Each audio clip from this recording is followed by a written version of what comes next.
বন্ধু, জিন্দিগিতে যত চাওয়া পাওয়া হয়েছে সব কিছু লিল্লাহের জন্য হতে হবে। আল্লাহর কাছ থেকে পাওয়া হয়। কোনো কিছু ছুটে গেলে আল্লাহর জন্যই ছুটে যায়। এই জন্যই তো সূরা ফাতিহার মধ্যে একটি আয়াত রয়েছে যাকে কোরআনুল কারীমের সারমর্ম বলা হয়, ইয়াকা না'বুদু ওয়া ইয়াকা নাস্তাঈন। আমি যখন কোনো ইবাদত করব তখন বলবো ইয়াকা না'বুদু, হে আমার রব, আমি তো তোমার জন্য ইবাদত করি।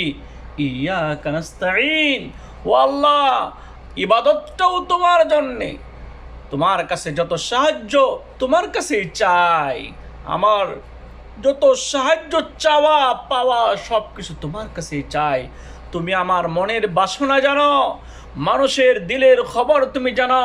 তুমি আলিমুল গায়বি ওয়াশ শাহাদা, তুমি সব কিছু পালনেওয়ালা, জাননেওয়ালা। ওহো আলা কুল্লি শাইইন কাদির, তুমি সমস্ত কিছু শক্তিধরের মালিক। ও আল্লাহ, তুমি আমাকে মাফ করে দাও। এ আল্লাহ, আমার রিজিকের মধ্যে বরকত দান করো, আমার বাড়ির মাঝে বরকত দান করো, আমার ফ্যামিলির মধ্যে বরকত দান করো, আমার সংসারের মাঝে বরকত দান করো। এভাবে প্রত্যেকটি দোয়া যেন আল্লাহর কাছে হয়।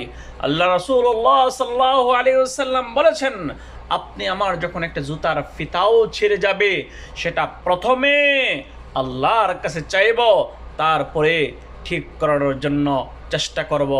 এটা হলো ঈমান, আকীদা, বিশ্বাস, তাওয়াক্কালতু আলাল্লাহ। এটা আল্লাহর উপর ভরসা।